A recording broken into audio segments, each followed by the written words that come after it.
So here we have the Jaguar XF on a 62 plate. I'm going to start off by showing you around the outside of the car, and then we'll hop in and run through some controls on the inside. From the outside, you can see it's a four-door car with alloy wheels. Let's start off inside the boot and then work our way around the rest of the car from there.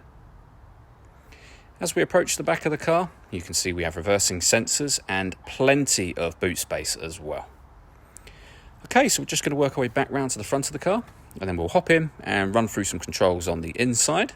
But now that we've done a full circle of it, you can see it's in lovely condition the whole way round. Just briefly before we climb in, I think it's well worth seeing the interior from this exterior point of view. There's plenty to run through on the dashboard, so let's hop in and we'll do that right now. Okay, now that we're inside the car, we're going to start with the dials. On the left-hand side, we have the speedometer. On the right-hand side, we have the rev counter. And in the middle, you can see the total miles of the car. They are 93,075. Above that, we have the gear that the car is in. So it's an automatic. This car is in park at the moment, of course. If we back out to the steering wheel, on the left-hand side, we have stereo and phone controls, and over on the right-hand side, we have cruise control for the car.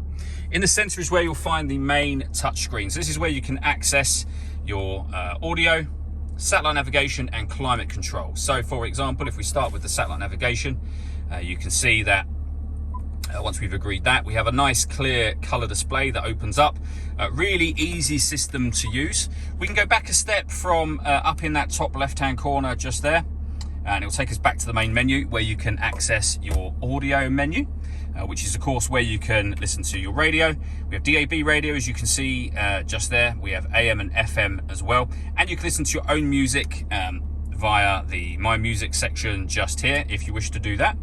Again, we can go back a page and access the climate control menu just here. So whilst you do have climate control controls there, you do also have them manually down here next to the manual stereo controls as well. So above these manual controls, you have buttons that you can use to directly take you into certain menus. So your phone, for example, the main menu on the screen, or your satellite navigation. You've got your deadlock, so you can lock the car doors from the outside. We then have the volume for the stereo, along with the CD player just there. And then the controls for dual zone climate control. So I can control from here the passenger temperature up and down, driver temperature up and down. I can then increase and decrease the fan speed as well. Once you're happy with all of those settings, you can turn your air conditioning on and off.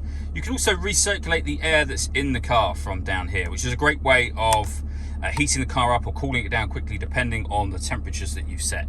Or you can put the system into auto. The car will now take control of the fan speed and the direction of the air to maintain the temperatures that you've asked for. Any manual adjustment will override that straight away again. To the left of that, we have a heated rear screen and a proper heated front screen as well. We have the start and stop button for the engine. Just here is where you will select the gear for the car.